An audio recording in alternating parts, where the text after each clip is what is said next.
Om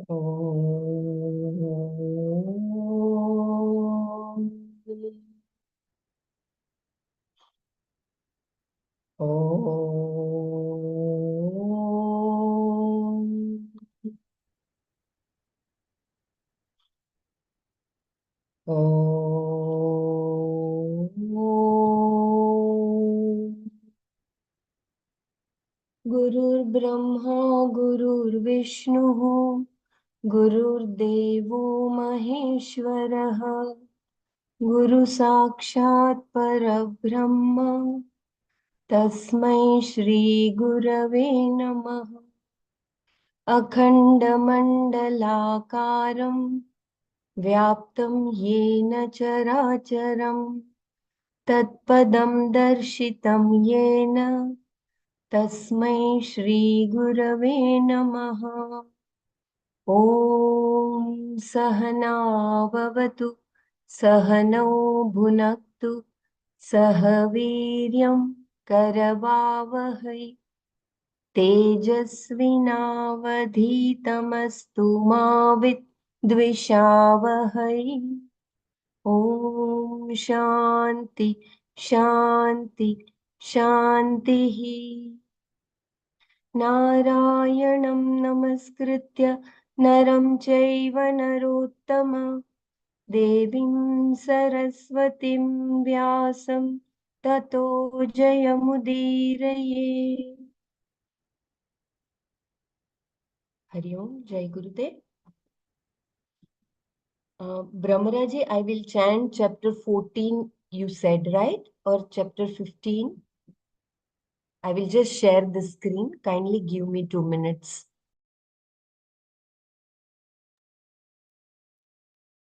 We'll do 14 completely and then go to 15.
I hope all of you can see the screen. Kindly let me know if there is. Okay. Om Shri Paramatmane Namaha. अथ चतुर्दशोऽध्यायः गुणत्रयविभागयोगः। श्रीभगवानुवाच परं भूयः प्रवक्ष्यामि ज्ञानानां ज्ञानमुत्तमं यज्ञात्वा मुनयः सर्वे परां सिद्धिं गताः। इदं ज्ञानमुपाश्रित्य मम साधर्म्यमागताः सर्गेऽपि नोपजायन्ते प्रलये न व्यथन्ति च। मम निर्महद्ब्रह्म तस्मिन् गर्भं दधाम्यहम् सम्भवः सर्वभूतानां तो भवति भारत। सर्वोनिषु कौन्तेय मूर्तयः सम्भवन्ति याः तासां ब्रह्महं तासां ब्रह्ममहद्योनि अहं बीजप्रदः पिता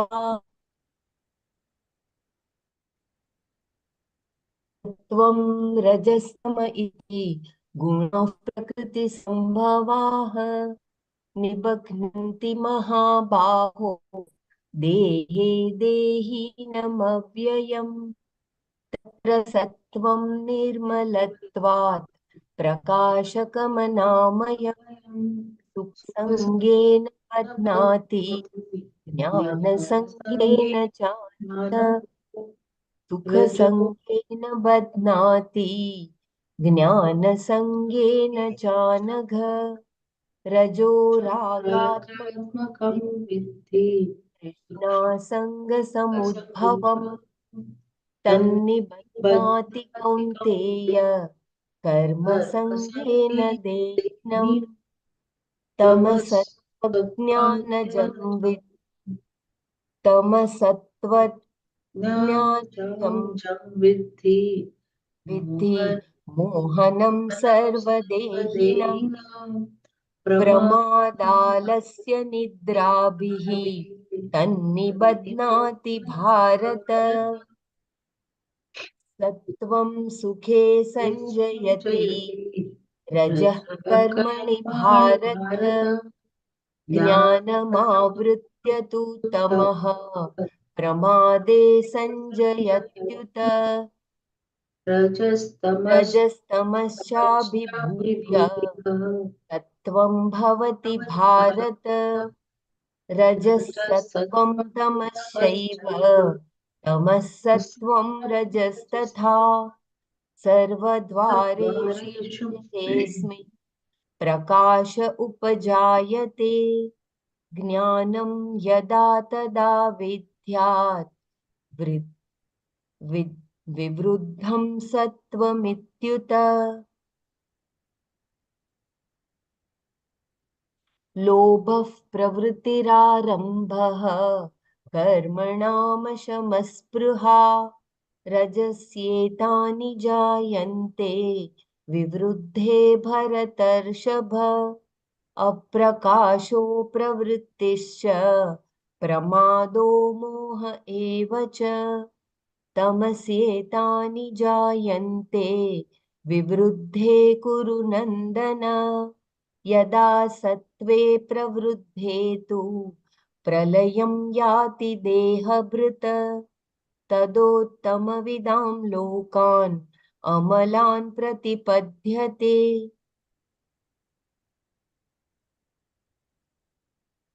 रजसि प्रलयं गत्वा कर्मसङ्गीषु जायते तथा प्रलीनस्तमसि मूढयोनिषु जायते कर्मणः सुकृतस्याहुः सात्विकं निर्मलं फलम् रजसस्तु रजसस्तु फलं दुःखम् अज्ञानं तमसः फलम् सत्त्वात् सञ्जायते ज्ञानं रजसो लोभ एव च प्रमादमोहौ तमसो भवतो ज्ञानमेव च ऊर्ध्वं गच्छन्ति सत्त्वस्था मध्ये तिष्ठन्ति राजसाः जघन्यगुणवृत्तिस्था अधो गच्छन्ति तामसाः नान्यं गुणेभ्यः कर्तारं यदा द्रष्टानुपश्यति गुणेभ्यश्च परं वेत्ति मद्भावं सोऽधिगच्छति गुणानेतानतीत्यत्रिन् देही देहसमुद्भवान् जन्म मृत्युजरा दुःखैः विमुक्तो मृतमश्नुते अर्जुन उवाच कैर्लिङ्गैस्त्रीन् गुणानेतान् अतीतो भवति प्रभो किमाचारः कथं चैतान् त्रीन् गुणान्निति वर्तते श्रीभगवानुवाच प्रकाशं च प्रवृत्तिं च मोहमेव च पाण्डव तद्वेष्टि सम्प्रवृत्तानि न निवृत्तानि काङ्क्षति उदासीनवदासीनो गुणैर्यो न विचाल्यते गुणा वर्तन्त इत्येव योऽवतिष्ठति नेङ्गते समदुःखसुखस्वस्थः समलोष्टाश्मकाञ्चनः तुल्यप्रिया प्रियो धीरः तुल्यनिन्दात्मसंस्तुतिः मानापमानयोस्तुल्यः तुल्यो मित्रारिपक्षयोः सर्वारम्भपरित्यागी गुणातीतः स उच्यते मां च यो व्यभिचारेण भक्तियोगेन सेवते सगुणान् समतीत्यैतान् ब्रह्मभूयाय कल्पते ब्रह्मणो हि प्रतिष्ठाहम् अमृतस्याव्ययस्य च शाश्वतस्य च धर्मस्य सुखस्यैकान्तिकस्य च ॐ तत्सदिति श्रीमद्भगवद्गीतासु उपनिषत्सु ब्रह्मविद्यायां योगशास्त्रे श्रीकृष्णार्जुनसंवादे गुणत्रयविभागयोगो नाम चतुर्दशोऽध्यायः ॐ तत्सत् सर्वं श्रीकृष्णार्पणमस्तु अथ पञ्चदशोऽध्यायः पुरुषोत्तमयोगः श्रीभगवानुवाच ऊर्ध्वमूलमधः शाखम् अश्वत्थं प्राहुरव्ययम् छन्दांसि यस्य पर्णानि यस्तं वेद स वेदवित्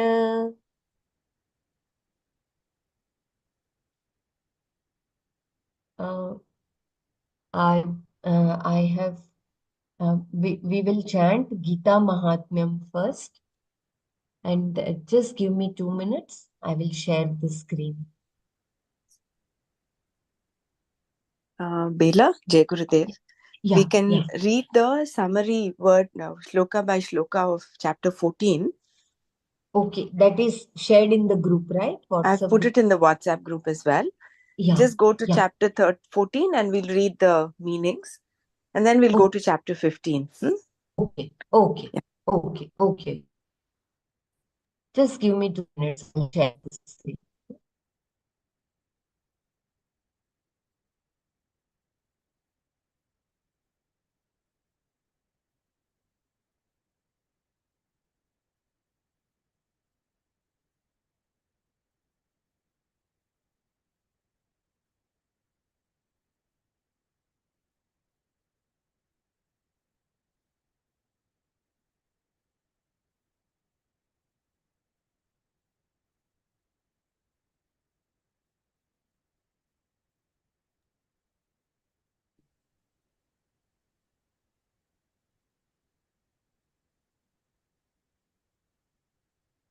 Page number 54.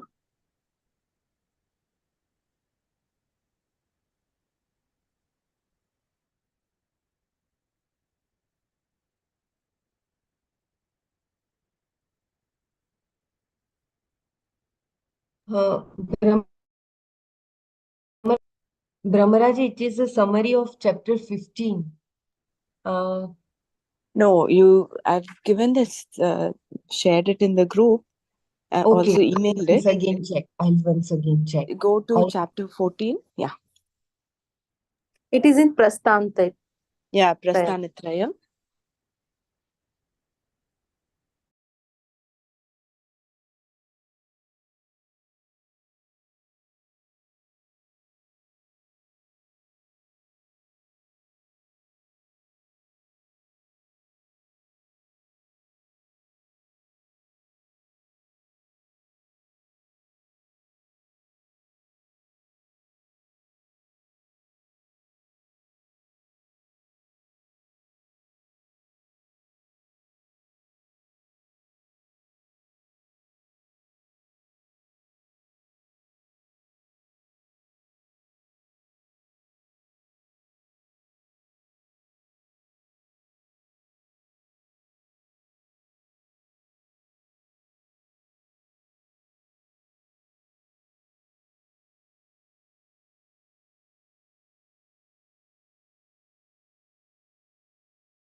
This one, right, Ramaraji?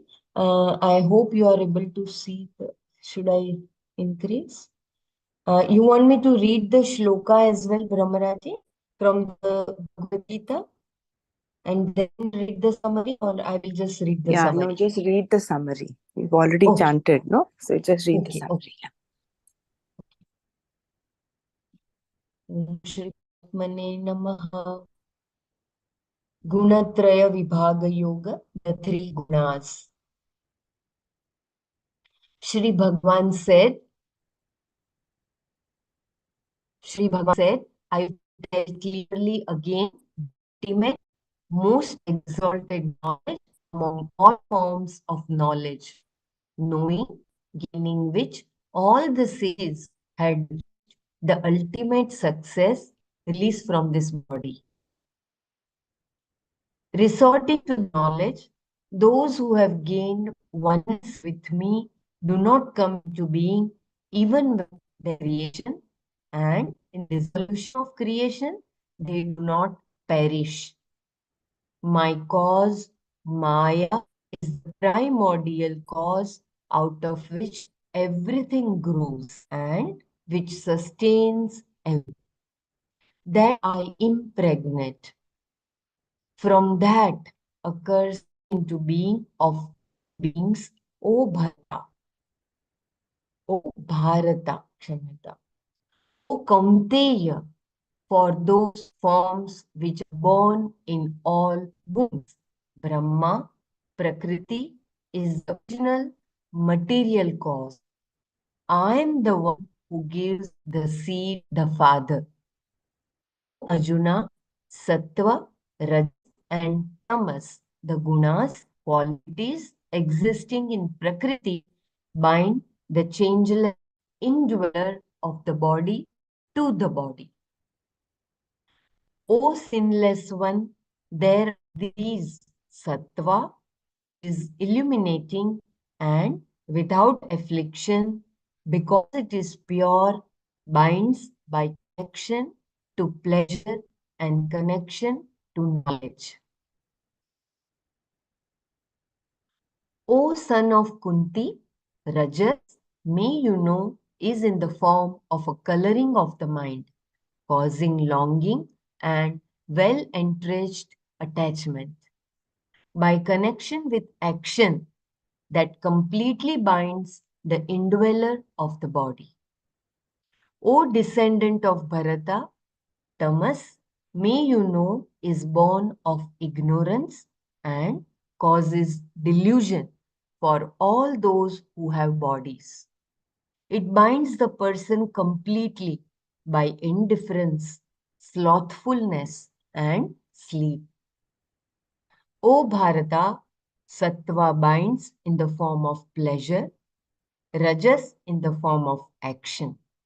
But Tamas, covering knowledge, binds indeed in the form of apathy. O Bharata, Sattva arises, overwhelming Rajas and Tamas. And indeed, Rajas arises, overwhelming Tamas and Sattva. So too, Tamas arises, overwhelming Rajas and Sattva. When illumination, which is knowledge, is born in all the sense organs in this body, then may one know indeed that Sattva has increased. O foremost in the line of Bharata, greed, physical restlessness, undertaking of activities, mental restlessness, longing, these are born when Rajas has increased. O joy of Guru family, dullness and absence of activity, indifference and indeed illusion, these are born when tamas has increased. When the embodied one dies, when soul exists, then he gains the worlds that are free from impurity of those who know the highest. Having died when Rajas is predominant, he is born among those committed to karma. So too, the one who died when Tamas was predominant is born in the wombs of those who have no discriminative faculty. They say that the result for the good action is Satvika connected to Sattva and Nirmala, pure result that is free from any distress. Jai But Gurudev Bela. I'm yeah, not sure about others, but your voice is breaking for me. Yes, yeah, for there us, is there is breaking. internet. Can someone read? I can share the screen. Can someone read? If it was breaking from the beginning, then we can repeat.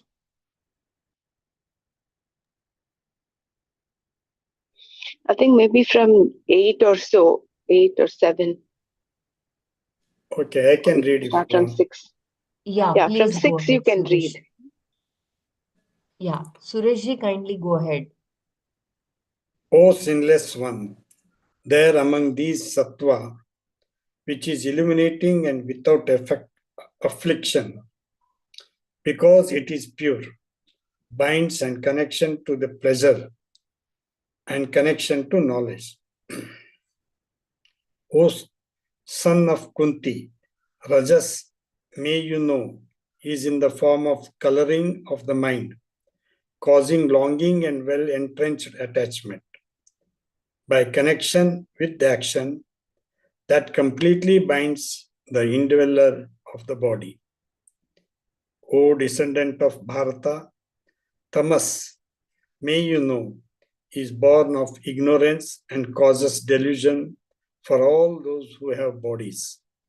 It binds the person completely by indifference, slothfulness, and sleep. O Bharata, Sattva binds in the form of pleasure, Rajas in the form of action, but Tamas, covering knowledge, binds indeed in the form of apathy. O Bharata, Sattva arises overwhelming Rajas and Tamas. And indeed, Rajas arises overwhelming Tamas and Sattva. So too Tamas arises overwhelming Rajas and Sattva. When illumination, which is knowledge, is born in all the sense organs in this body, then may one know indeed that Sattva has increased.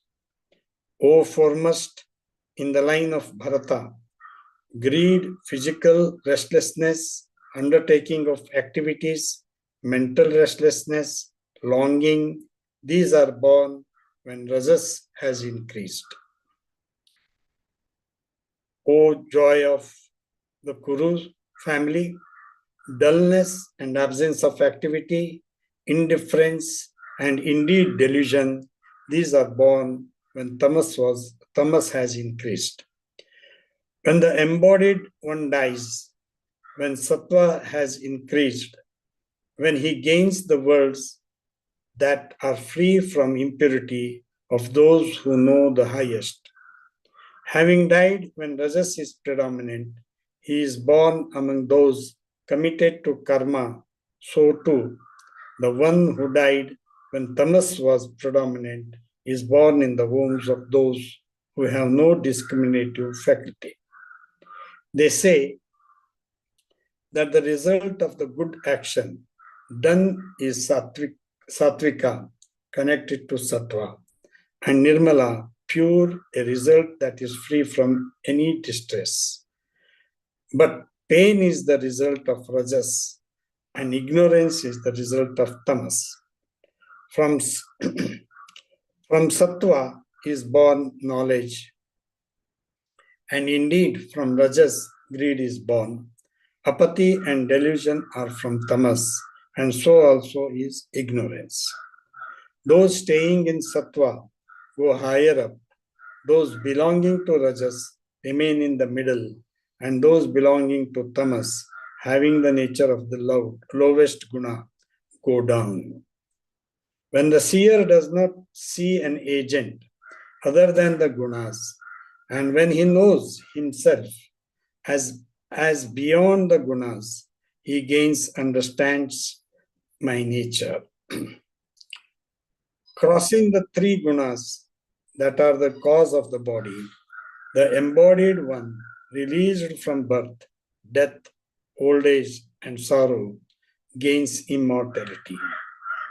Arjuna said, O Lord, by what characteristics does he become that is recognizable as one who has crossed these three gunas? What is his conduct? And how does he transcend these three gunas? Can you raise it, please? O Arjuna, brightness, activity, and even delusion that have come to occur, he does not despise, nor does he long for those that have gone away. He who remaining seemingly indifferent is not shaken by gunas, and he who abides in himself, thinking that the gunas alone are acting, and the one who does not move from the vision of the self, the wise man who is the same with reference to pleasure and pain, abiding in himself, the same with reference to a clod of earth, a stone or gold, the same in pleasant and unpleasant situations, the same with reference to censure and praise, who is the same towards respect and insult, the same towards views of friend or an enemy, who has given up all undertakings, is called the one who is beyond the gunas. And the one who with unswearing devotion worships, seeks me, he having properly crossed these gunas is fit for being Brahman. I am the basis indeed of Brahman, which is immortal, not subject to change, the eternal dharma, the basis of everything, and which is of the nature of happiness that is not subject to negation. Om Tat Sat.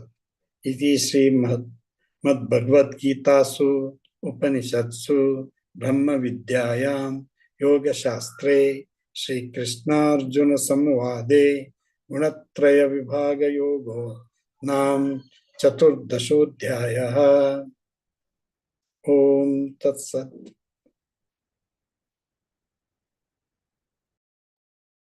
Give me 2 minutes, I'll share chapter 15.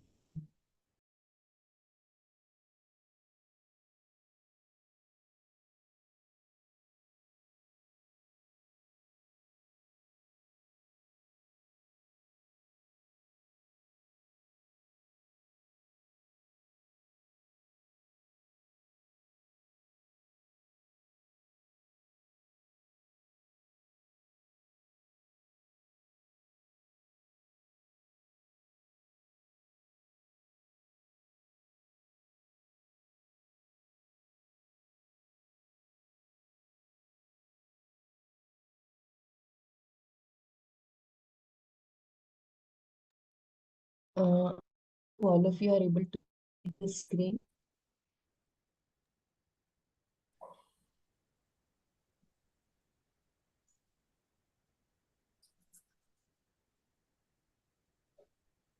Okay, enlarge it. Yeah, is it okay? Okay. Yeah. Yeah. Kindly Am go I ahead. okay in reading? Yeah, please go ahead. Okay. Chapter 15. Purushottama Yoga. Yoga of the whole person. Introduction. At the end of previous chapter, it was said that those who worship or pursue Bhagavan with devotion transcended the gunas. They are said to be gunatita. Shankara introduces this chapter by pointing out that not only is the result of action dependent upon Ishvara, but also the result of the pursuit of knowledge, moksha. Even though the acquisition of knowledge requires only an adequate means of knowledge and the availability of the thing to be known, many other factors are required to create conducive conditions both for pursuit of knowledge and for it to take place. The mind, antakarana, where the knowledge has to be gained, must be prepared, and that preparation depends on Ishvara's grace. Because of that, Bhagavan says that those who worship him with devotion first gain mental purity, antakarana shuddhi, and then knowledge. Both by his grace, being free from the gunas, they gain moksha. Even people who are not ready gain knowledge by Ishvara's grace. What have we to say about those who know clearly the truth of the self, Atma Tattva? This truth of the self is presented in this chapter. Here, firstly, Krishna talks about the nature of samsara in order to help Arjuna develop dispassion, vairagya towards it. It is very important to see that there is no moksha within samsara. Wanting to go to heaven or gain security, which is only prompted by self-dissatisfaction, is trying to gain moksha within samsara. When moksha, however, is freedom from samsara, how can we possibly achieve it within samsara? I think I will read once again. Here, firstly, Krishna talks about the nature of samsara in order to help Arjuna develop this passion, vairagya towards it. It is very important to see that there is no moksha within samsara. Wanting to go to heaven or gain security, which is only prompted by self-dissatisfaction, is trying to gain moksha within samsara. Means we cannot get it. When moksha, however, is freedom from samsara, how can we possibly achieve it within samsara? Here there is a catch. We must have dispassion to appreciate that there is no moksha in samsara. And conversely, we must understand that there is no moksha in samsara in order to have dispassion. Good.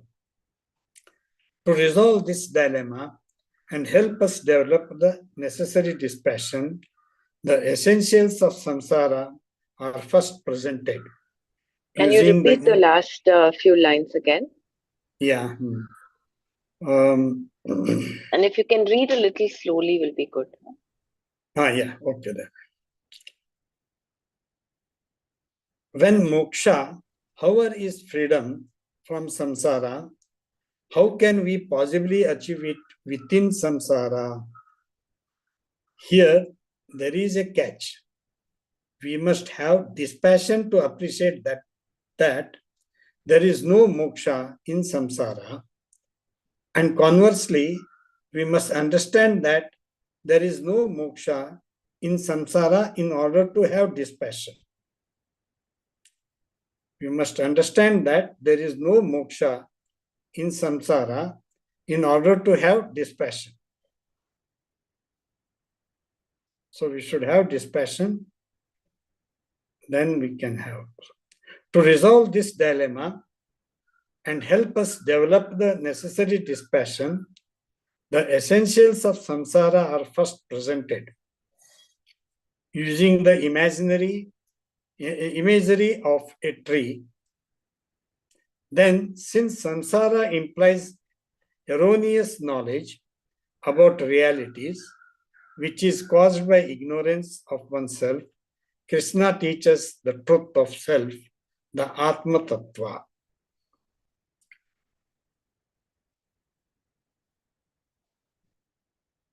This chapter shows that everything is the self, Sarvatma, and is therefore a very important chapter. It deals with the world, Jagat, the individual Jiva, the root cause, the Jiva's lot of birth and death, the Sukshma Sharira, the subtle body, and the daily activities like eating, etc., in terms of what is eaten, the one who eats, etc., revealing that all these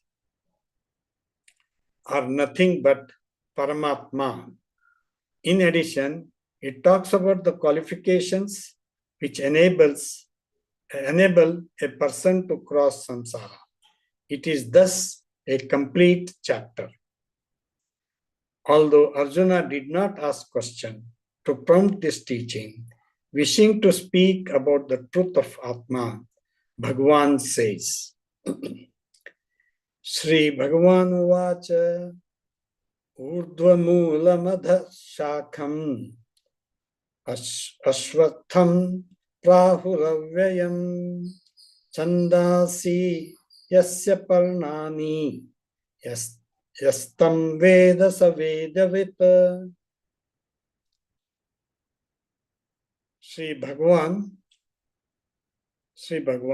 Uvacha said, Ashwatham, the Ashwatha tree, Urdhvam Moolam, whose roots are above, Adhashakam, whose branches are below, Avyayam, imperishable, Prahu, they say, Yasya, whose Paranani Chandasi, leaves are the Vedas, Tam, that, Ya Veda, the one who knows, Sa Vedavit, is knower of the Vedas. Sri Bhagavan Uvacha Ashwatham Urdhva Moolam Adhashakam Avyayam Prahu Yasya Paranani Chandasi Veda Chandasi Tam Veda Vedavit Tam Veda Vedavit Tam Veda Sa Vedavit. Sri Bhagavan said, they say the imperishable Ashwatha tree has its roots above, its branches below, and the Vedas are its leaves. The one who knows that is a knower of the Vedas. The tree of samsara. The vision is presented through the imagery of a sacred ficus tree, Ashwatha, that is linked to samsara. Ashwatha literally means that which will not be there tomorrow. Ashwatha. It is changing all There is all a the time. footnote, Kshamyadam. There is a footnote. Yeah. Tomorrow. Nashva api sthata iti ashwataha. That which will not stay tomorrow is called ashwatha. Oh, so good. The ashwatha tree, the samsara, is also such that, sorry. The ashwatha, there is, which will not be there tomorrow. It is changing all the time and yet perpetuates itself through its own bija, seed, and adventitious roots called ficus religios. It belongs to the same group of banyan tree. Like the ashwatha tree, the samsara is also such that it will not be there in the same form tomorrow. It is constantly changing relative to the root, the basis, adhisthana, which is Brahman, which never undergoes any change. Though samsara is ashvatha, that is, it will not be there tomorrow, it is also avyaya. It keeps changing but does not die away. That is, the names and forms go on changing, but even when everything is dissolved, it remains in an unmanifest form, returning and again resolving with every cycle.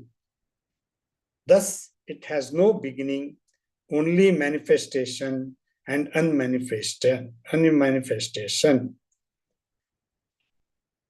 This manifestation and unmanifestation is like our daily dissolution into sleep and waking up.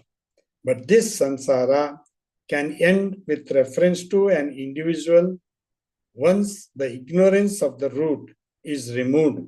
Otherwise, it is avyaya, imperishable. Can I read once again that?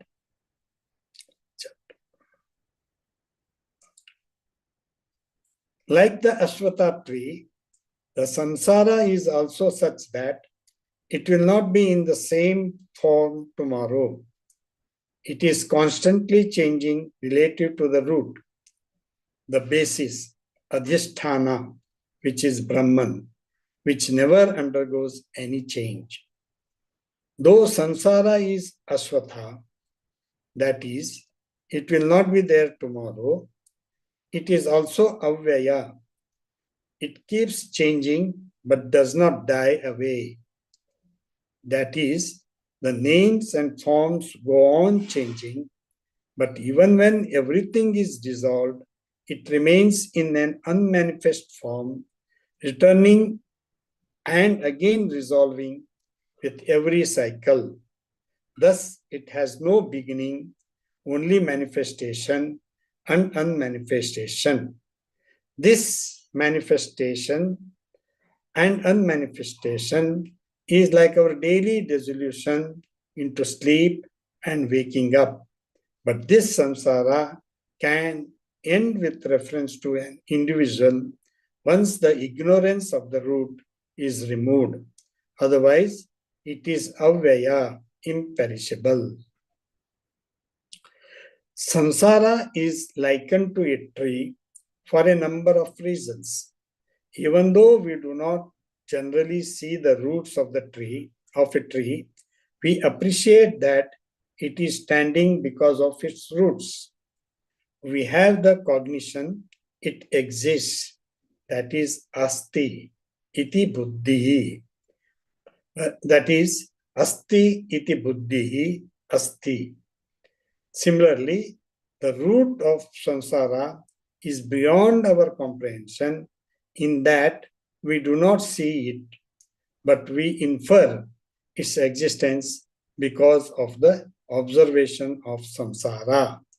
That is, we see only the effect, karya, not the cause, karana, not the cause, karana, and infer the existence of cause from the presence of the effect. This is true for karana, karya, sambandha, cause-effect relationship of everything within the samsara, If the cause is other than myself, it is possible to see the cause in the effect. But if it is myself, how am I to see it? I must be able to see myself in order to appreciate the cause, since it is nothing but me. Not knowing this, I will see only the creation which is within the time-space framework. Its cause, not being known to me, is lost within myself, beyond time and space. As the tree has roots, which are not seen, so does the world whose roots are hidden in the seer. Its roots are above and branches are below. Shankara says, can you see the footnote? Urdhvamulam kalataha sukshmatvat karanatvat nityatvat mahatvat cha urdhvam uchyate brahma avyakta maya shaktimat tat moolam asya iti. Brahman, which has the Maya Shakti, is the Moola, the root, which is said to be above because it is subtler than time, the final cause of everything, eternal and limitless. Shankara says that the root is above because it is subtler than even time. Time is not perceptible as an object, but is appreciated purely by the mind. Time is not perceptible as an object, but is appreciated purely by the mind.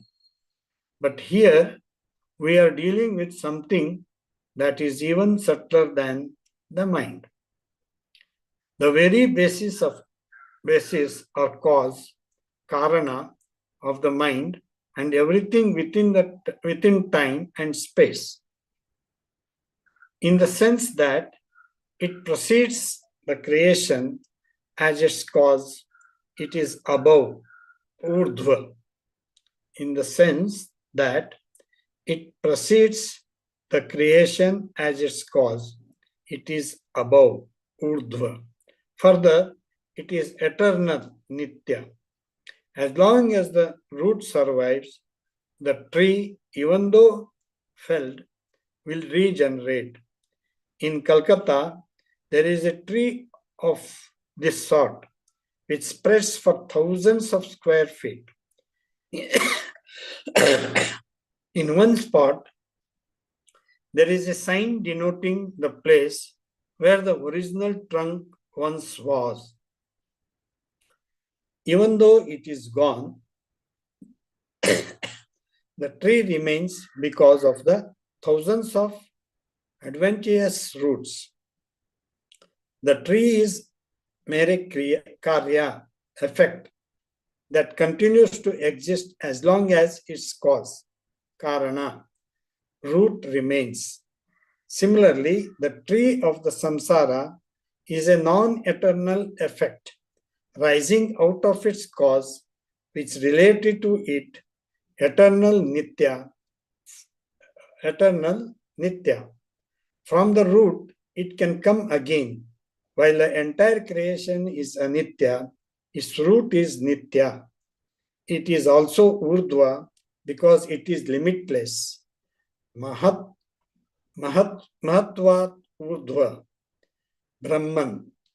With Maya Shakti, the cause of this entire world is the root of the tree of samsara. Shall I read once again? Shankara says that the root is above because it is subtler than even time. Time is not perceptible as an object, but is appreciated purely by the mind. But here we are dealing with something that is even subtler than the mind. The very basis or cause, karana, of the mind are everything within time and space, in the sense that it precedes the creation as its cause. It is above, urdhva. Further, it is eternal, nitya. As long as the root survives, the tree, even though felled, will regenerate. In Calcutta, there is a tree of this sort, which spreads for thousands of square feet. In one spot, there is a sign denoting the place where the original trunk once was. Even though it is gone, the tree remains because of the thousands of adventitious roots. This tree is a mere karya, effect that continues to exist as long as its cause, karana, root remains. Kshamyatam, the tree is a mere karya, effect. Karya. Yes, yes. The tree is a mere karya, effect that continues to exist as long as its cause, karana, root remains. Similarly, the tree which is a mere karya, effect that continues to exist as long as its cause, karana, root remains. Similarly, the tree of samsara is a non-eternal effect rising out of its cause, which relative to it is eternal, nitya. From the root, it can come again, while the entire creation is anitya. Its root is nitya. It is also urdhva because it is limitless. Mahatvat urdhva.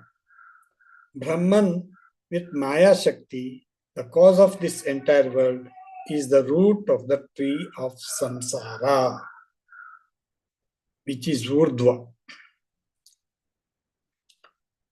While its root is above, its branches are below, adha.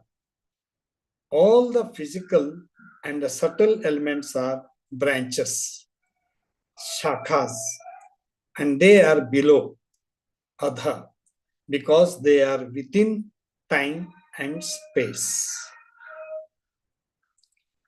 The Vedas are its foliage. The foliage of tree is an important protective covering and source of vitality. If you keep on clipping the leaves, the tree will die. Similarly, the trees of samsara has the Vedas, chandasmi, as leaves to protect and sustain the jivas and perpetuate samsara. I'll read once again. The foliage of tree is an important protective covering and source of vitality. If you keep on clipping the leaves, the tree Can you will read die. the branches also once? The root and the branches from there. Again? Okay. The roots are above and branches are below. The Shankara says, I can read one more time the footnote, please. Shankara says, Urdhva Moolam Kalataha Sukshmatvat Karanatvat Nityatvat Mahatvat Cha Urdhvam Uchate Brahma Avyakta Maya Shaktimat Tat Moolam Asya Iti. Brahman, which has the Maya Shakti, is the Moola, the root which is said to be above because it is subtler than time, the final cause of everything, eternal and limitless. So roots are above and branches are below. Shankara says that the root is above because it is subtler than even time. Time is not perceptible as an object, but is appreciated purely by the mind. But here we are dealing with something that is even subtler than the mind, the very basis or cause, karana of the mind, and everything within time and space, in the sense that it precedes the creation as its cause, it is above, urdhva. Further, it is eternal, nitya. As long as the root survives, the tree, even though felled, will regenerate. In Calcutta, there is a tree of this sort, which spreads for thousands of square feet. In one spot, there is a sign denoting the place where the original trunk once was, where the original trunk once was. Even though it is gone, the tree remains because of the thousands of adventurous roots. The tree is a mere karya, effect, that continues to exist as long as its cause, karana, root remains. Similarly, the tree of samsara is a non-eternal effect rising out of its cause, which related to it is eternal nitya. From the root, it can come again, while the entire creation is anitya. Its root is nitya. It is also urdhva because it is limitless. Mahatvat urdhva. Brahman with Maya Shakti, the cause of this entire world, is the root of the tree of samsara. While its root is above, its branches are below, adha, all the physical and the subtle elements are the branches, shakhas, and they are below, adha, because they are within time and space. So samsara is within time and space. The Vedas are its foliage. The foliage of tree is an important protective covering and source of vitality. Foliage means that within the leaves, that nerve, no? Can someone throw light on that? No, all the leaves are called foliage. All the leaves. And there is one nerves goes, no? Those are the, I thought that is the foliage within the leaves. And no, the leaves of a tree, that's the foliage. Foliage, okay then. The foliage of a tree is an important protective covering and source of vitality. If you keep on clipping the leaves, the tree will die. Similarly, the tree of samsara has the Vedas, Chandasmi, as leaves to protect and sustain the jivas and perpetuate samsara. The Vedas spoken of here are Rik, Yajus, and Sama. Like the leaves, they protect and sustain the jivas and perpetuate samsara because they provide knowledge of the means and ends connected with rituals.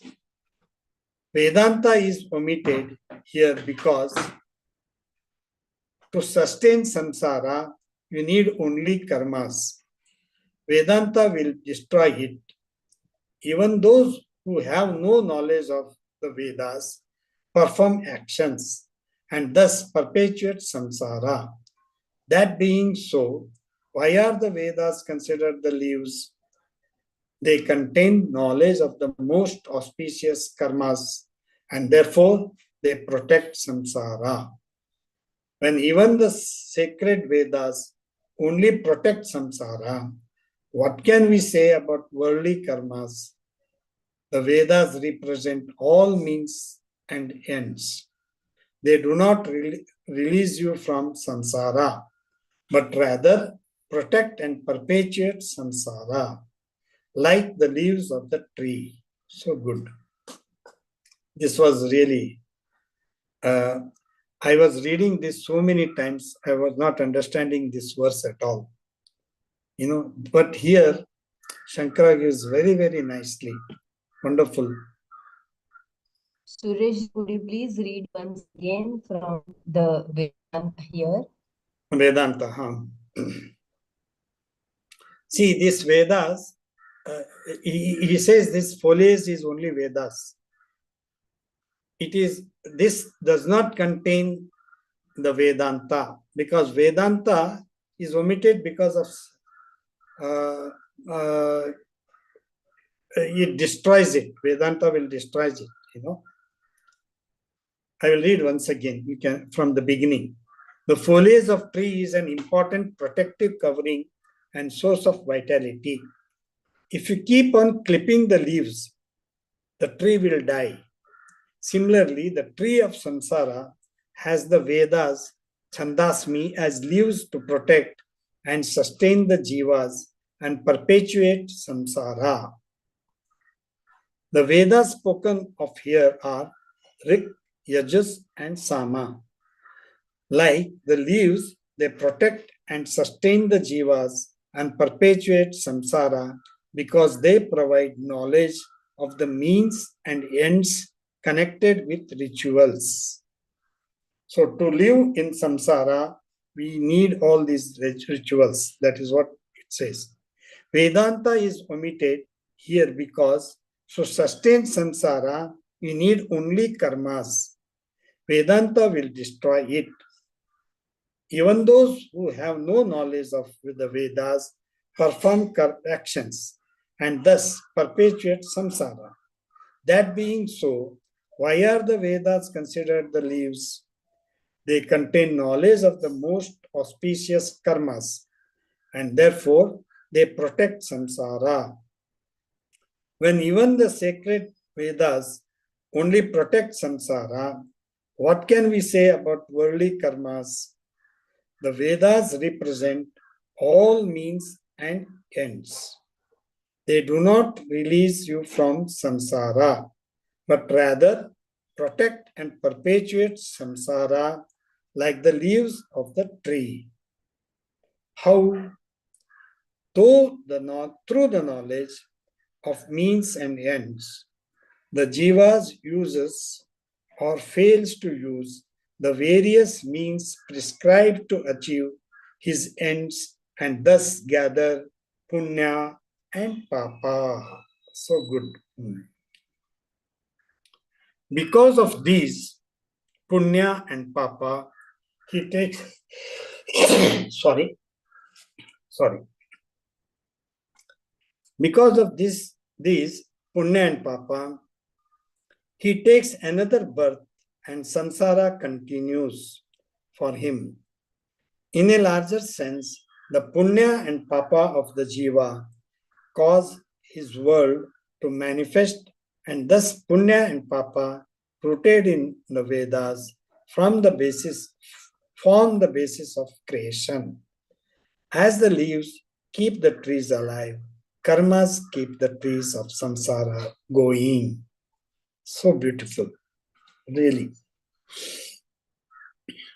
I was just thinking the other day, we are reading Vedanta. What is the use of Vedas?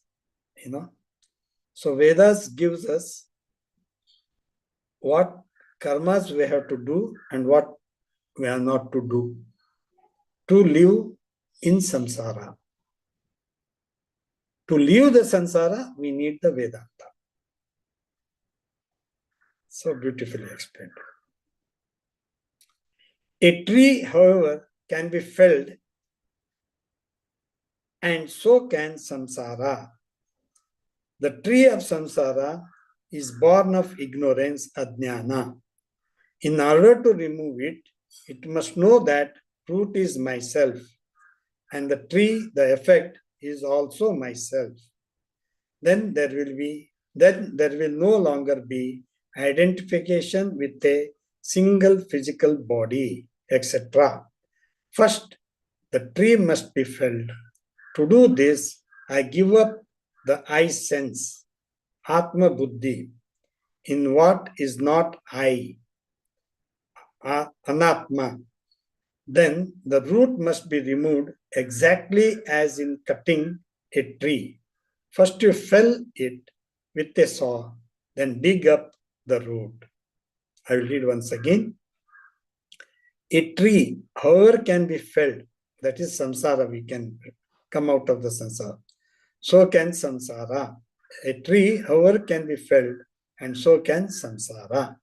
The tree of samsara is born of ignorance, ajnana.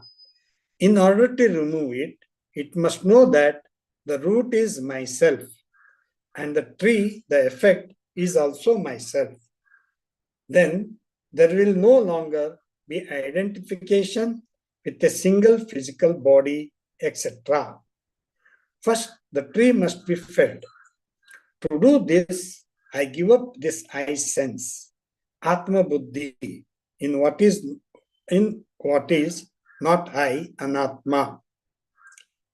To do this, I give up the I sense, Atma Buddhi, in what is not I, Anatma.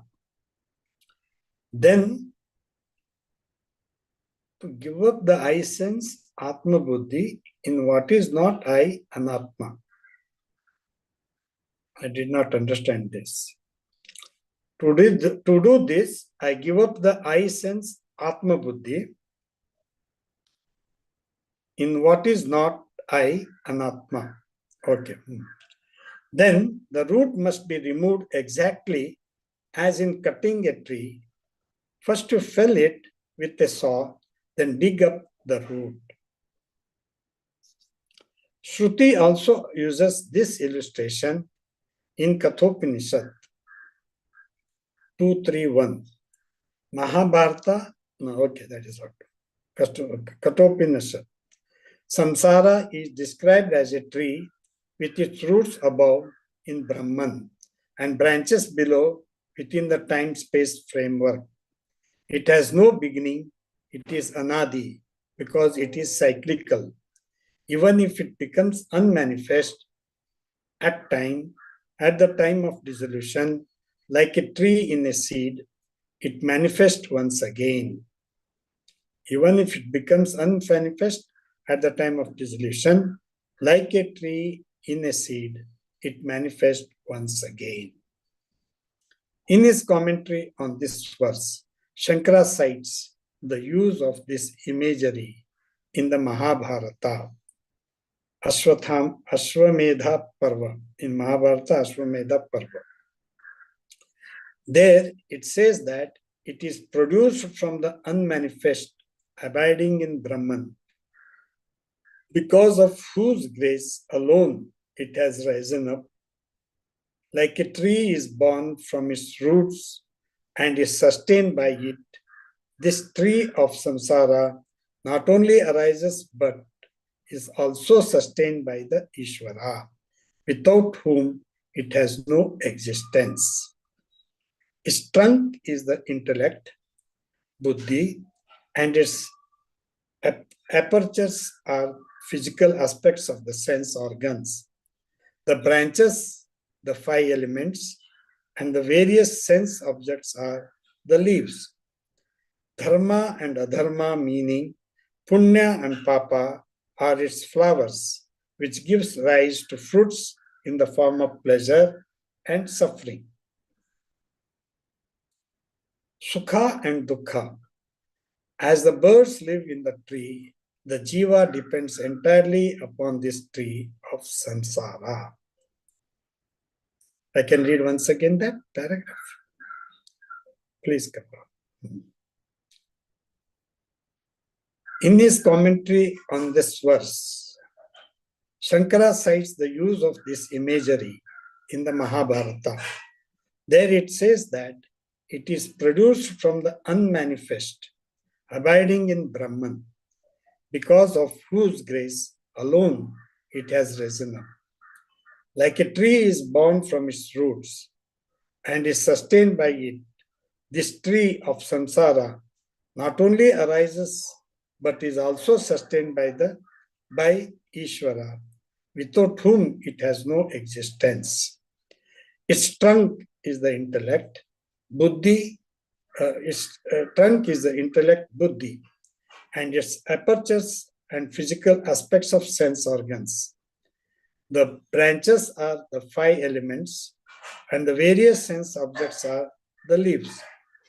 Dharma and adharma, meaning punya and papa, are its flowers and give rise to fruits in the form of pleasure and suffering. Sukha, dukkha. Sukha and dukkha. As the birds live in the tree, the jiva depends entirely upon this tree of samsara. Its original root is Brahman, and also it is its expression. It is not separate from Brahman. Not only is one tree Brahman, there is a whole forest of trees which is Brahman, and the one who roams in the forest of Brahman is also Brahman. But he does not know it. Therefore, the tree of samsara is to be destroyed by the sword of the knowledge. Then one gains the state of reveling in oneself, and from that he does not return. All the three principal sources of Brahman. Hariom, Brahman, Suresh. yes, Could you yes. please read this paragraph? It is the whole essence of the Yes, shloka. essence of it. Yes, good. Yeah, kindly read once again, please. Yes. Its original root is Brahman, and so is its expression. It is non-separate from the Brahman. Not only in one tree, Brahman, there is a whole forest of trees, which is Brahman, and the one who roams in the forest of Brahman is also Brahman. But he does not know it. Therefore, the tree of samsara is to be destroyed by the sword of knowledge. Then one gains the state of reveling in oneself, and from that he does not return. All three principal sources of Brahma Jnana use this illustration. In the Shruti, we see it Kathopanishad. In the Smriti, here in the Gita, and Shankara has quoted the Itihasa Purana Mahabharata, where it appears Mahabharata is an epic, Itihasa, but it can also be called a Purana. A Purana, however, is never called an Itihasa.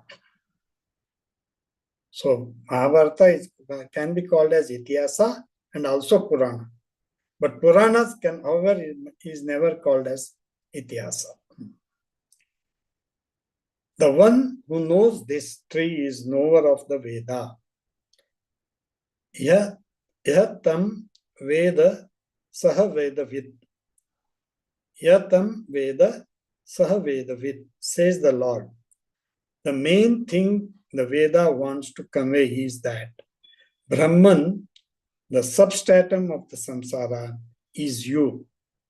The one who knows this tree, along with its fruit, Brahman knows that everything, the entire samsara is mithya, and the root is satya. He is the Vedavid, the one who knows the ultimate truth that the Vedas convey. This is the opening statement. Pratijnana, Pratijna of the chapter. This is the opening statement, Pratijna of chapter. By knowing this tree of samsara, along with its root, everything is known. The remainder of this chapter is to establish this and is therefore an elaboration of original statement. Other limbs of the tree of samsara are explained now in order that we may understand what it is and how, by knowing it, one becomes the knower of the Veda. Shall we stop here or shall we complete that?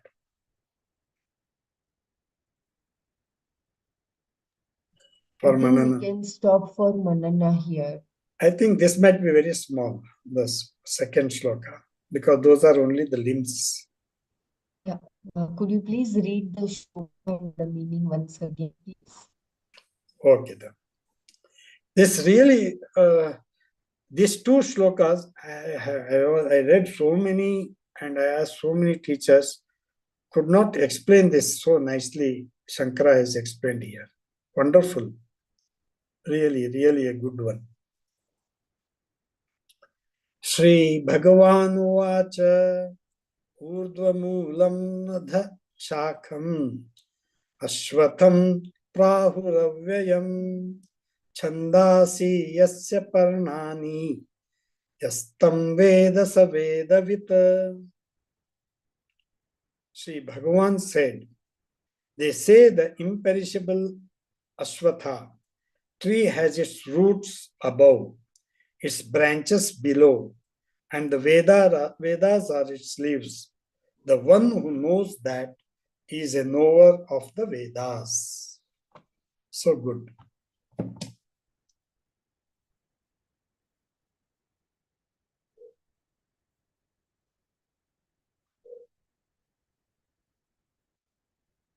I have not seen this Ashwatha tree. It is same like banyan tree, no? He says it is same like banyan tree, but Ashwatha tree is different, they say. Its roots are above and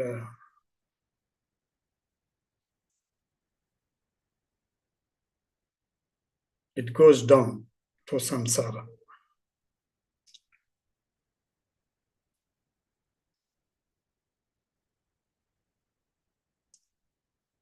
And why the roots are above means it is subtle. It is not time and space bound. And we cannot see it. That is Brahman. And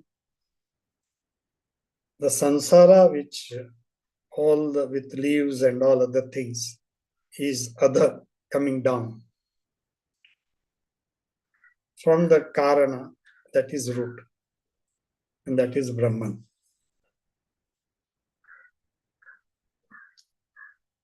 And this verse is to tell us that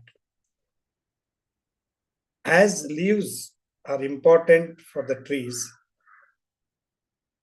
Vedas are important to be within samsara, to know the samsara, to protect us in the samsara. We need Vedas. Because to live in samsara, we have to do karma. And to do karma, we have to follow how to do it from the Vedas. That is, all the rituals, what to do and what not to do.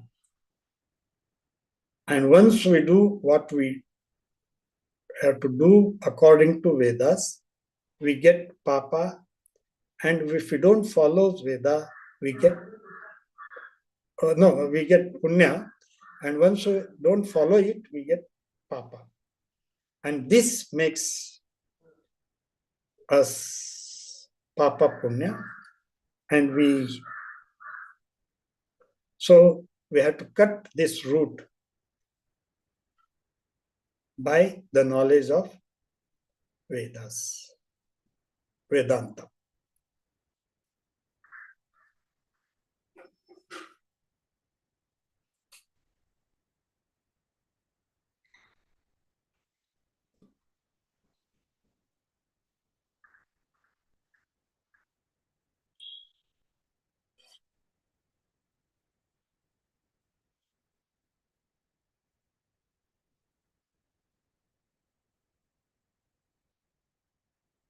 Can you please explain that part again?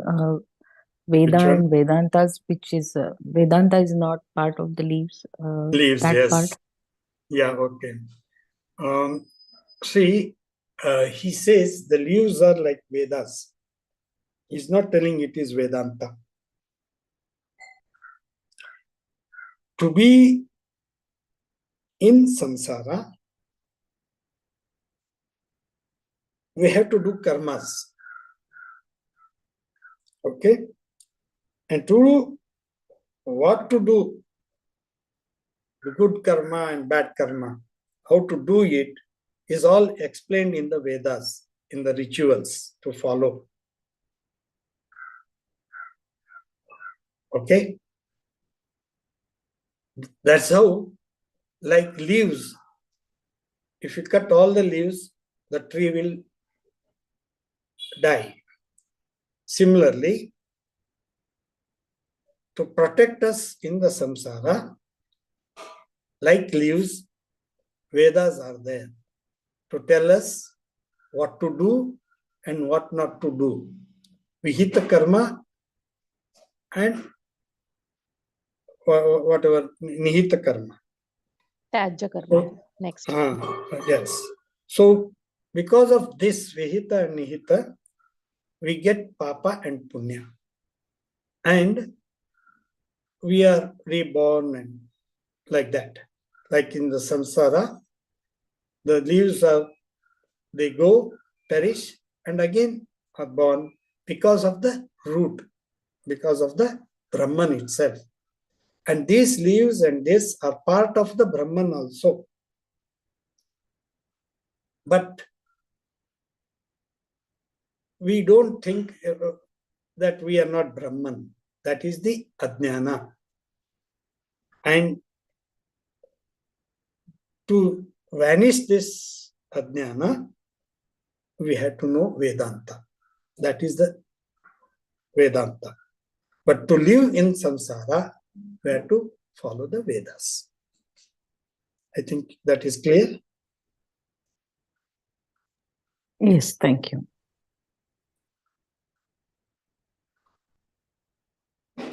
Really, this was my awakening. I had read this so many times and I had not understood it at all, as clearly as now.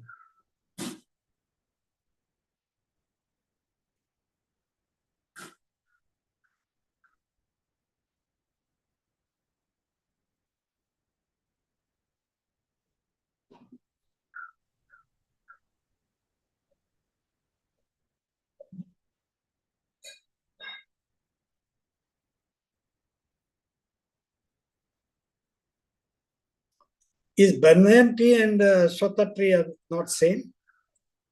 Anybody knows about it? I think it is the same. It is same, but he says like banyan.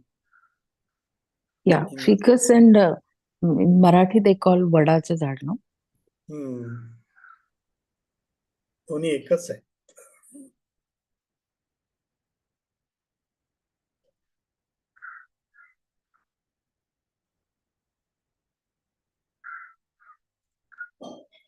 That means we have everywhere. I have seen that. This Vedantas, have they mentioned the part of the tree? Which part of Vedanta is the part of tree? There is no mention of it. No, the roots which are not seen. Those are Vedantas? Upward. Urdhva Moolam. You see? Urdhva Moolam, whose roots are above. Because they are subtle, they are not seen. Brahman is not seen, the Atma is not seen. What is seen is the trees and the leaves. That is what we are seeing here, Jagat. The samsara. So because it is subtle, it is up, they say. Usually roots will be down, you know. But this Ashwatha tree has the roots up, above, and is not seen. Very subtle, very, very subtle. It is not time and space bound. Jai Gurudev, I think there is an imagery used, like it was mentioned in the beginning. Imagery, that's what. Imagery is of this tree that has its roots above and the branches and trees and leaves below. But the actual ficus tree is like any other normal tree. So they have just used the imagery of the roots being up. So the ficus tree is similar to the people tree. Is it people or banyan tree? Banyan tree. No, people tree is Ashwatha. Yeah, we'll check that out. Yeah. We'll check that out. So the roots, because they are urdhvam, they are lofty, they are beyond time and space. They signify and they represent Brahman, which is the substratum of the whole creation. So they are just like how the roots are the substratum for the tree. Like that example given in Calcutta, there is a huge 1,000 acres spread out roots. Even if the tree above is cut off, it will spring up again. Similarly, the manifest world of Maya, the whole samsara, is represented by the branches and the trees.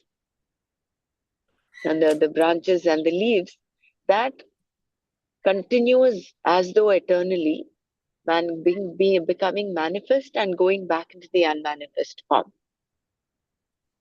But whereas the roots are those that are absolutely eternal, which is Brahman.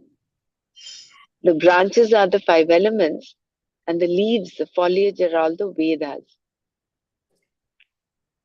that give us all the do's and don'ts,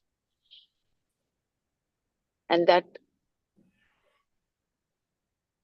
perpetuate samsara because of the karma that we do. Punya karma, we have we gain punya, that is also karma. Papa karma, again, if we do things which are not to be done, we accrue papa, and this cycle of karma, punya and papa that we accumulate because of our karma that we do, this perpetuates the samsara, and this perpetuates the leaves, so to say, or the trees.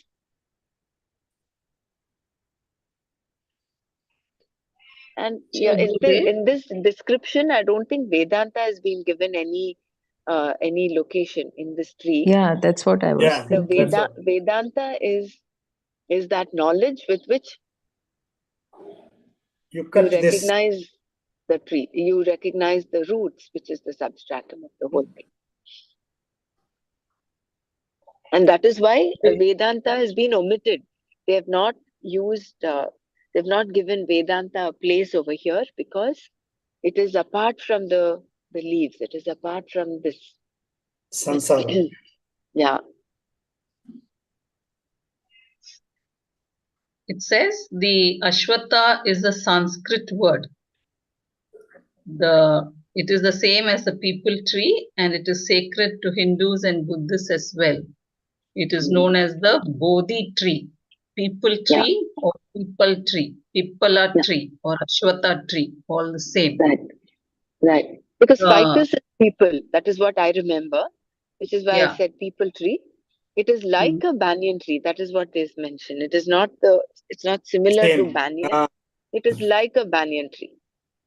That is Because what I was. banyan tree has prop roots, no, which come from the branches to the soil, isn't it? Reverse roots are there. Banyan That tree. is what from the above. Yes, very true. From the above, it comes from the above. That is whose roots. Yeah. So in this Ashwata tree, do they mention? I missed everything. I've just come. So do they mention about these branches giving roots or no? I'll have to read up. I don't know. No, they didn't give that. Okay. They say the branches are vanishing because it is samsara. Like Ashwatha means that is literally means will not be there tomorrow. Will not stay tomorrow. Ashwatha means it's not permanent. The roots are permanent, but not the tree. So they say no, in the Calcutta there is one tree which has grown up very nice. The roots have grown up, but the main first the what you call the tree, mother tree, they show the position, but not the tree is not there. Means it only it is nitya, means anitya also. It is daily like sleep. It goes and there only roots are seen or something like that. Because of the root that is living. actually people tree is correct, but when we were learning from some Chaya Anna, he said the Ashwatha here is explained like a banyan tree because it has a roots which coming from up. But when the tree is vanished, tree is cut. If the roots are there in the ground, the new tree should new shoots come up, and the tree again new tree is growing. It is like banyan, not banyan. See, Ashwatha is different. That is what I was. People tree. But the imagery they show is an inverted tree, isn't Yeah. it? Yeah, With yeah. roots in the sky Yes. and the tree down with the leaves and all move Above. towards the earth. It's like a And tree hanging in the sky. That's the Yeah. imagery that they show. and what about the birds? Birds represent individual, is it? Eating fruits. No, no, no. What do birds represent then? No, they didn't say about anything about birds there. They just had told. No, They in some said birds are Upanishad, the Pava yeah, Punya, Papa Punya. No, fruits are Papa Punya. Leaves and fruits. The Sukha and Dukha is the fruits, and leaves of these flowers are, I think, Papa Punya, and fruits are Sukha Dukha. And what does the bird As the represent here? birds live in the tree, the jiva depends entirely upon this tree of samsara. So birds are the individuals, right? Here. Jiva. Hmm. Yeah. Yeah.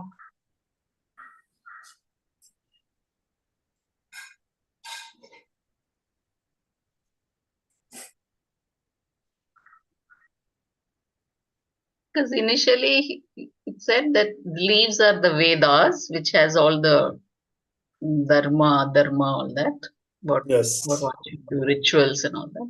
But later on, he says the leaves are like the sense organs or something. No, that is branches and all that. That will come Its trunk is a buddhi, intellect, Yes. and the apertures are the physical, or you just moved. Are the The physical aspect apertures of are the the sense of physical aspects of the sense of. Okay. See, the branches are the 5 elements, and the various sense object are the leaves. See, so Vedas also leaves, sense objects are also leaves.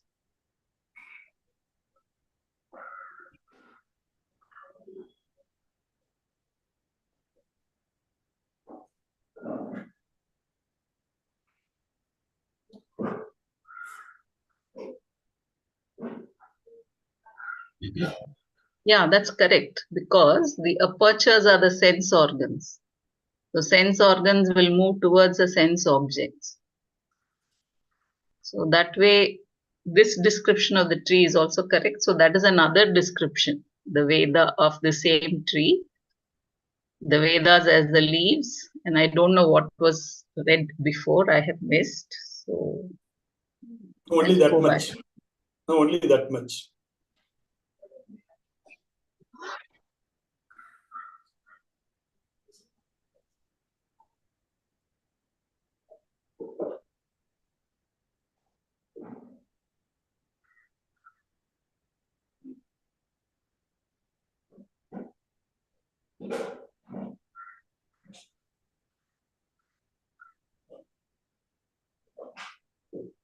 So this again says like what we discussed yesterday. I don't know if you already discussed it, that Vedas come from Brahman. Brahman is the source of everything.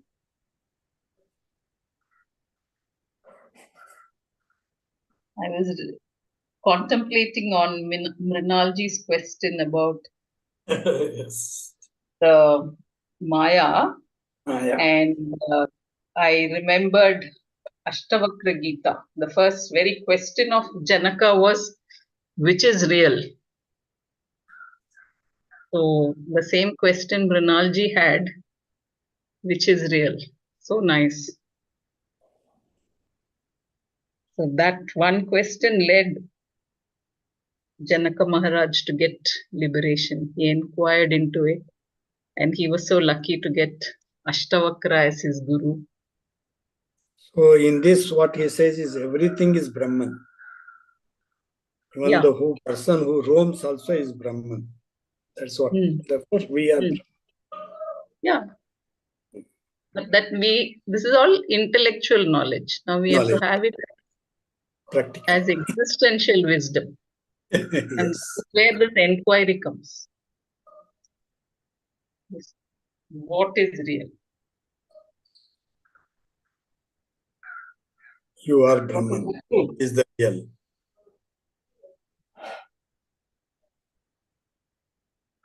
So moving from Tattvamasi to Aham Brahmasi. That's why you need Vedanta. Yes. Vedanta only you can move. Otherwise you are caught in this samsara. Yes. Tattvamasi to Soham.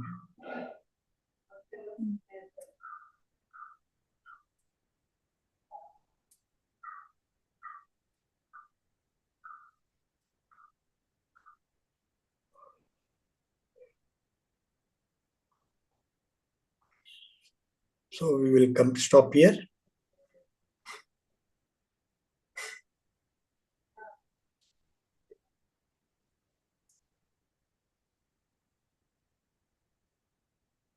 We'll be on time.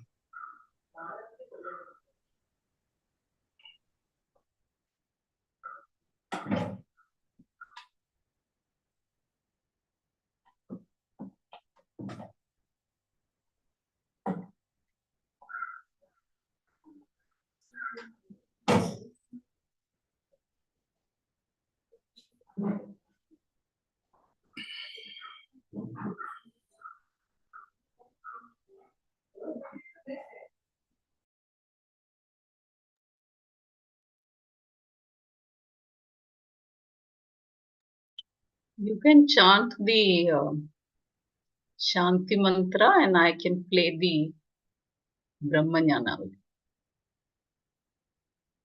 Suresh ji. You will not be able.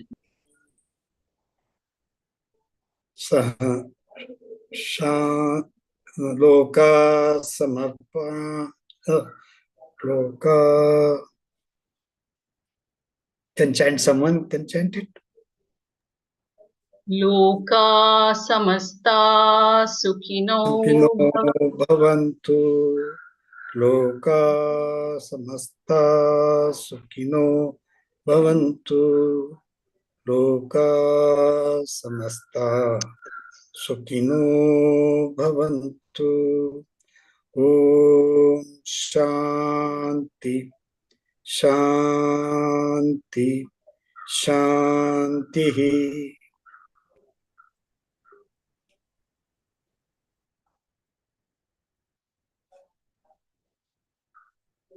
Brahma Jnanavali Mala.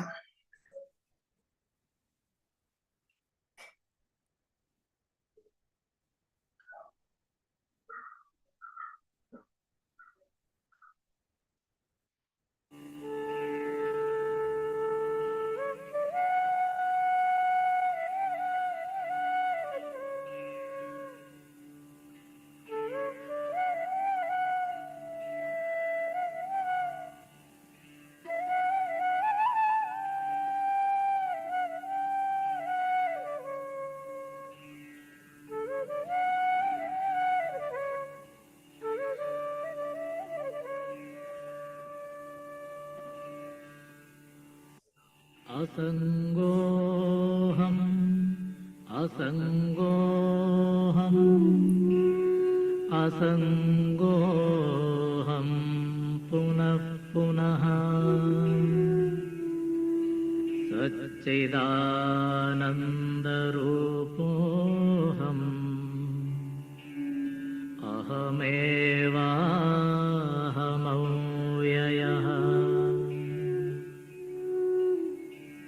नित्यशुद्धविमुक्तो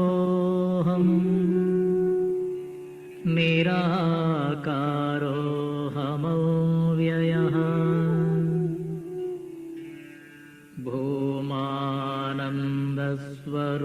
भूमानन्दस्वरूपोऽहम्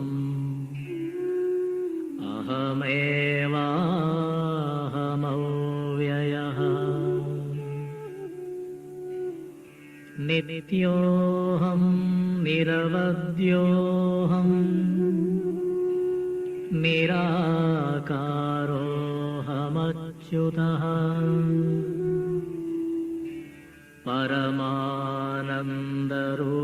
परमानन्दरूपोऽहम्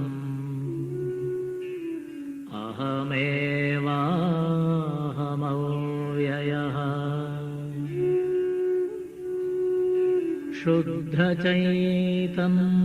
शुद्धचैतन्यरूपोऽहम्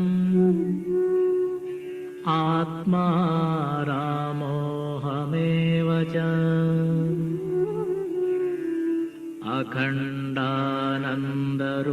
अखण्डानन्दरूपोऽहम्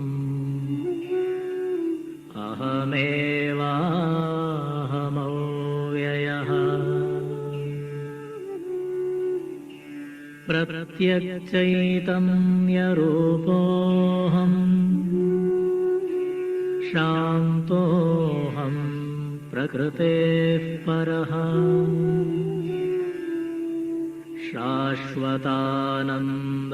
शाश्वतानन्दरूपोऽहम्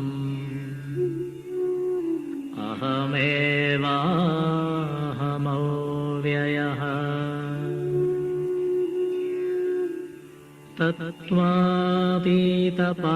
तत्त्वातीतपरात्माहम् मध्यातीतः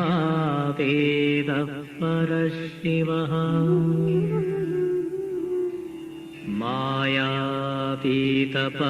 मायातीतपरञ्ज्योतिः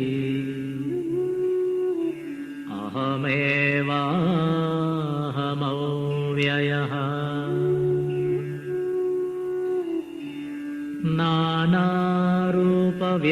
नानारूपव्यतीतोऽहम् चिदाकारोऽहमच्युतः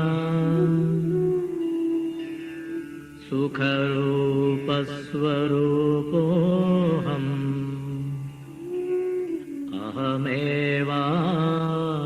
अहमेवाहमव्ययः माया तत्कार्यदेहादि मम नास्त्येव सर्वदा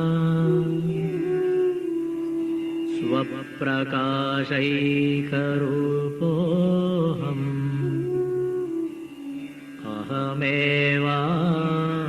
अहमेवाहमव्ययः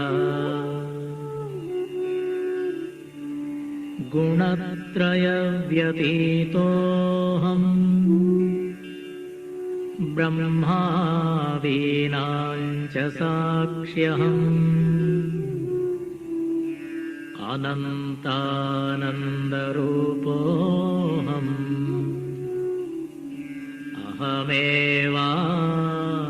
अहमेवाहमव्ययः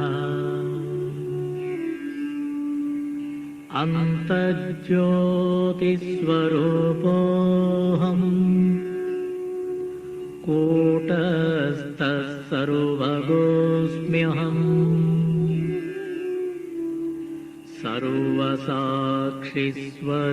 सर्वसाक्षिस्वरूपोऽहम्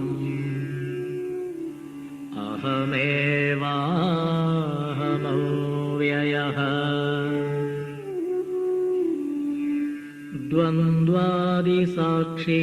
द्वन्द्वादिसाक्षिरूपोऽहम् अचलोऽहं सनातनः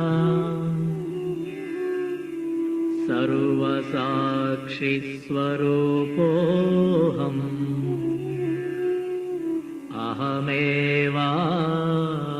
अहमेवाहमव्ययः प्रज्ञानघन एवाहम् विज्ञानघन एव च अकर्ताहम् अभोक्ताहम्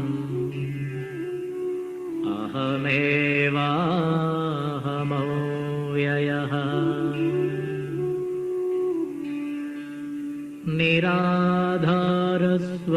निराधारस्वरूपोऽहम् सर्वाधारोऽहमेव च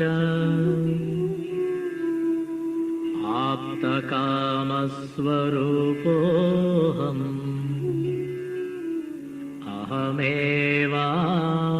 अहमेवाहमव्ययः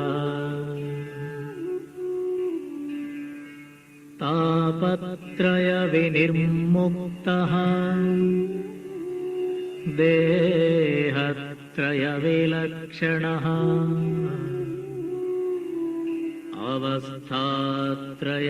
अवस्थात्रयसाक्ष्यस्मि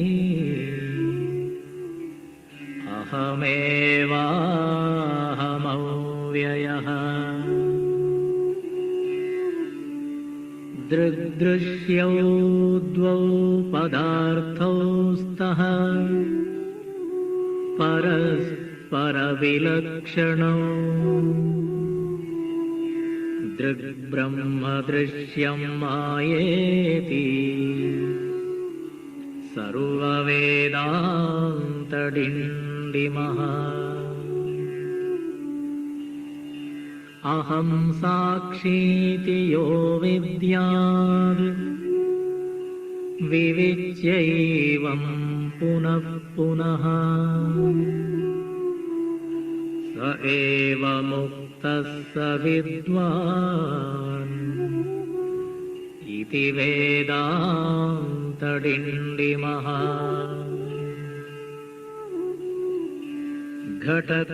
घटकुड्यादिकं सर्वं मृत्तिकामात्रमेव च तद्वद्ब्रह्म जगत्सर्वम् इति वेदान्तडिण्डिमः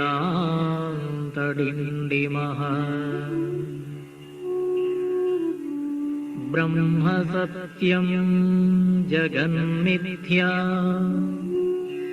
जीवो ब्रह्मैव नापरः अनेन वेद्यं सच्छास्त्रम् इति वेदान्तडिण्डिमः